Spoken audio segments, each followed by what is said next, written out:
This is a Distillery Channel network production, bringing you the distillerychannel.com.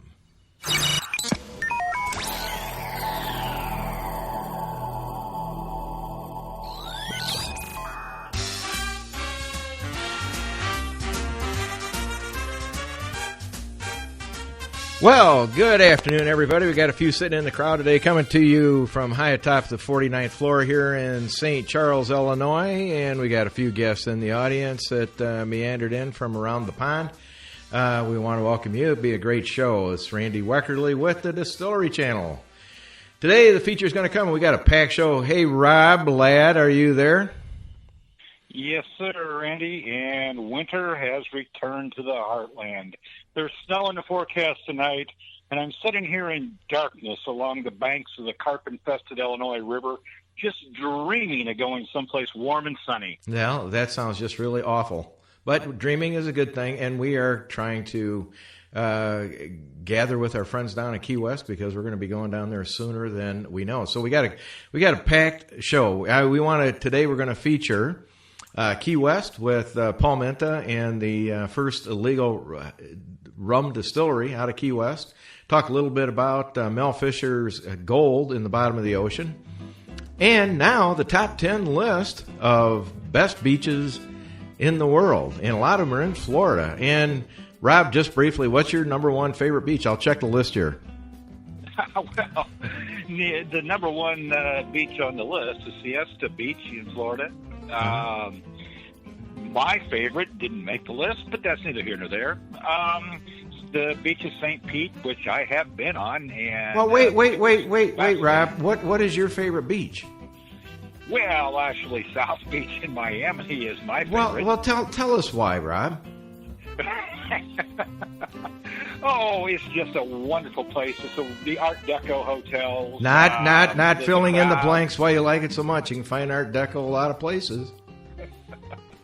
Oh, it's just a special, special place, Randall.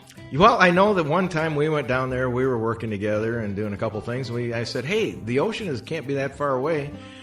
We were not dressed to kill, but we went to the beach, and all I remember is our one partner who literally started, no problem with that, but he couldn't talk when he got to the beach. It's fervent, yes. And sans tops, and I don't know why they didn't have that listed in the top 8, but it appeared to be dear to your heart.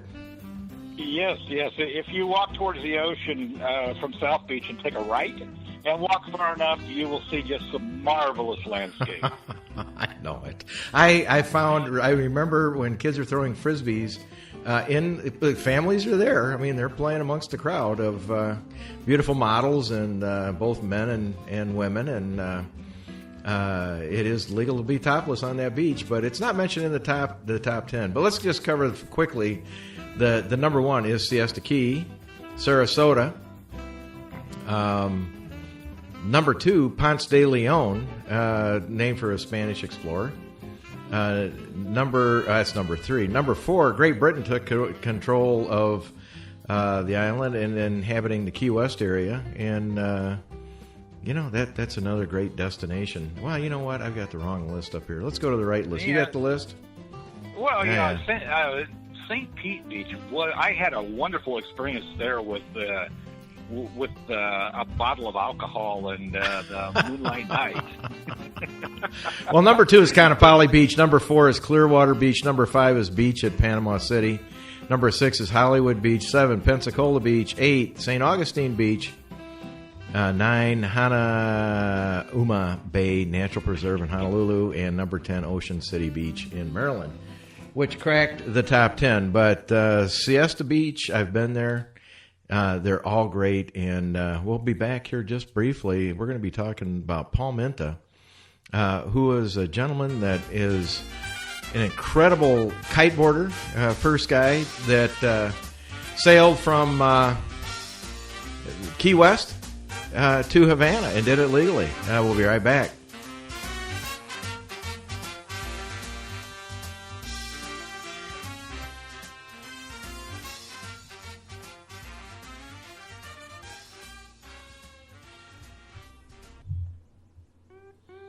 Hello, and greetings from the Delta Diner.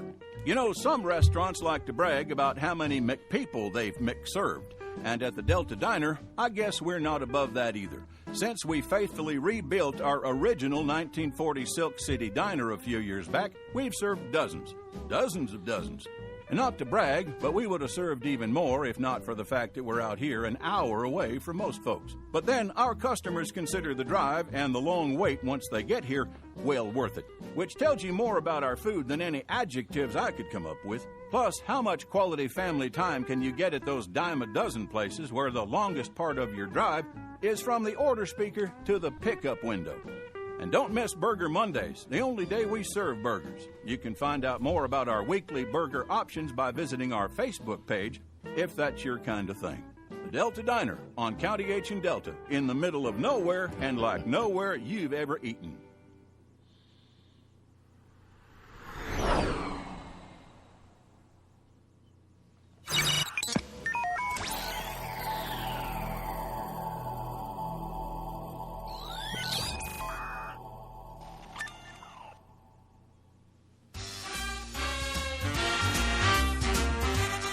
Well, we're coming back. I'm going to tell you, the Delta Diner, I've been there up in upper Wisconsin, Rob. It is out in the middle of nowhere. They have no menus, and they read everything that's on the menu to you. Tipping is not optional. They build the tip right into the ticket, and they tell you that up front because they like permanent employees. But it's a great place. It's literally in the middle of the woods in the upper north part of Wisconsin. So, Rob. Yes, I've heard the food is wonderful. Yeah, it's amazing. Burger Monday is great, and commercials just crack me up. They're pretty laid back, but they're really good. They're getting a blizzard up there today, so we're going to talk about the Keys. Just some fun facts about the Keys. There are over 800 keys that stretch over 180 miles going down from Miami, longest of which is Key Largo. That is... it's about 30 miles long and about a half mile wide. They are not wide. And when you get down to Key West, it does not take a long time to go from east to west on that. There are 42 bridges that span this particular drive. So if you get nervous on bridges, this is not a drive that you want to do. It is. Have you been down there, Rob? Yes, twice. I've driven the full length of it from... leaving out of Miami and driving all the way to Key West, and it's spectacular. There's just so many stops to pull off and take panoramic pictures, laid back, wonderful little bars and restaurants. It's just, you can just get, literally lost in Margaritaville. Well, margaritas are one big thing, and then the other thing that's big down there is key lime pie. And about a year ago this time, when we were down there, we did a key lime, trying to find the best key lime in the area. And music is great; it's laid back. And they say if you don't like the parade that's going today, wait a couple days and you'll find the one to your liking by the end of the week. It is a very rich, very eclectic society, all walks of life. But down there, Paul Menta, who owns the first legal rum distillery, is a very, very interesting guy. He is a gentleman that I've met. He owns a distillery and he owns the Stone Crab restaurant. Did you ever have any contact with that distillery at all, Rob, when you were down there? I did not make it to that one when I was there. I stopped at some others, up in the heart of Florida. I did not make it to that one because I knew you were going to do that visit. Yeah, it was. Go ahead. I'm sorry. Yeah, I mean, you get all the good fun trips. I get the leftovers, but that's okay. No, Paul comes in. So he goes in, we go in and we talk to him in his distillery, which is on the top of an old Coca-Cola bottling plant.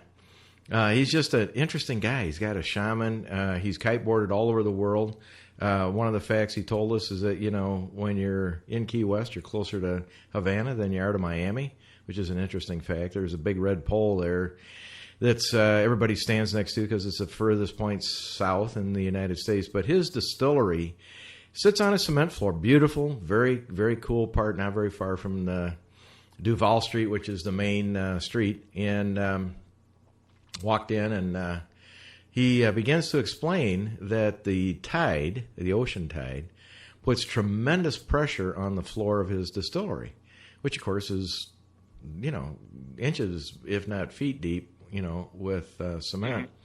And he just said no. He said, because they're sitting right at ocean level, is that the ocean puts a tremendous amount of pressure on that floor. And I'm like going, okay, just be my luck to have my head sticking out through the roof because this thing finally exploded in a given day. But he's a very, very interesting guy. And then the other cool thing is he owns this restaurant called the Stone Crab. Fabulous place to eat, easy to get to, just off the main. Of course, you can't get lost down there. I mean, it's a half mile one way or the other. But the Stone Crab has, he told us a couple things, is that he ships a lot of food from his restaurant to one of the larger .coms in their underground caverns, because they support a lot of the internet activity through their servers.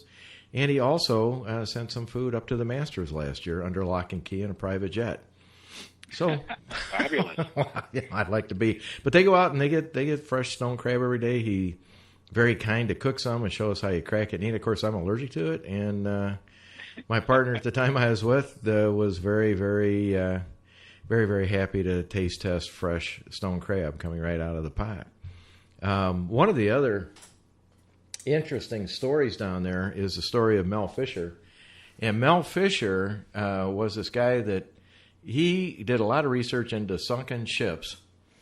And do you remember the Atocha?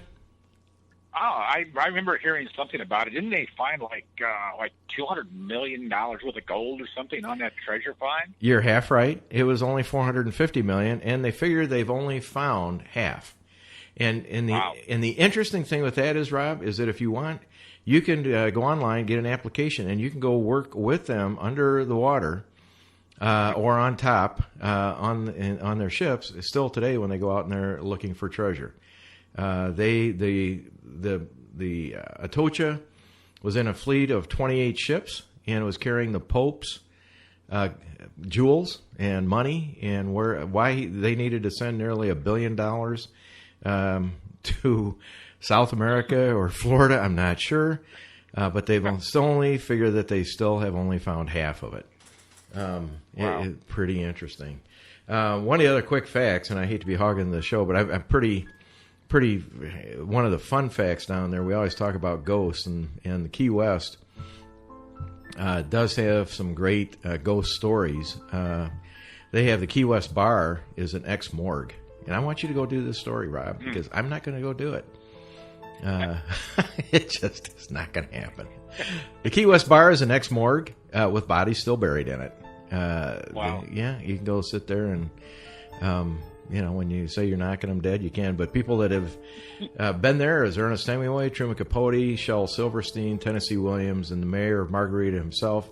Jimmy Buffett, and last I knew, was still alive. But I don't know. Maybe we're just listening to his ghost. I have no idea. They have a tree growing out there right through the center of the floor. And let me tell you about the ghost story now. So when you go down there, please do. I will.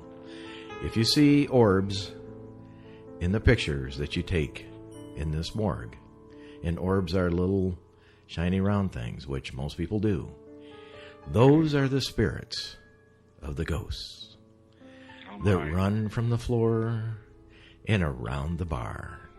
And most people, when they take pictures, they will see the orbs.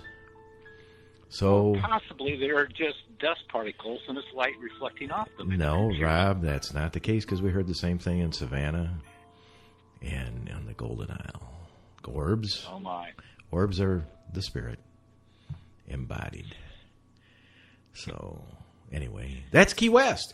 Anyway, it's all about rum. It's all about drinking. It's about having fun and spending some time down in Key West. When you were down there, what was the most fun thing that you did when you were there?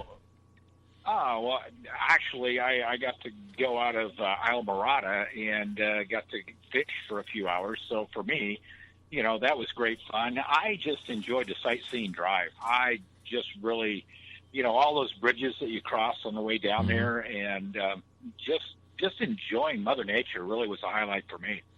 One of the things that's down there is Rodriguez Cigar Factory.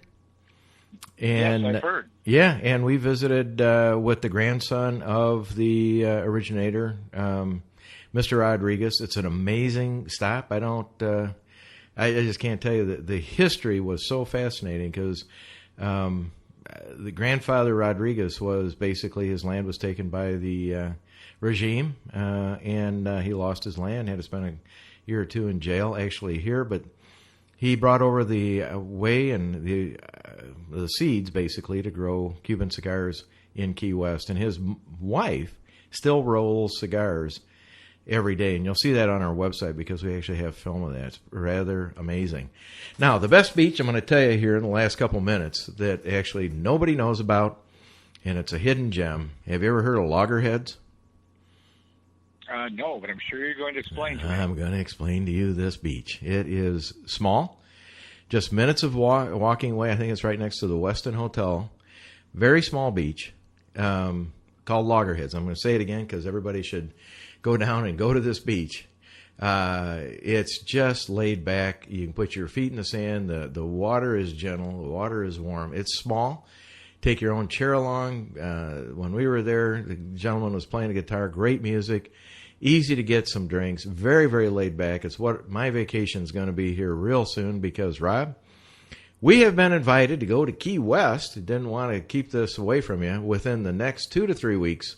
So we're going to pick a date. We're going to go down. We're going to enjoy a full week on our friends, and we're going to be doing the Key West life story of how these people really live their life. And let me tell you, there's a lot of stories to be gotten.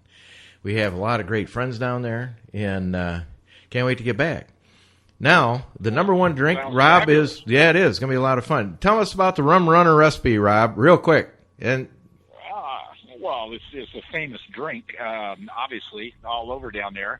But the original Rum Runner, back in Prohibition days, his name was Bill McCoy, and he ran rum from Bimini into Miami.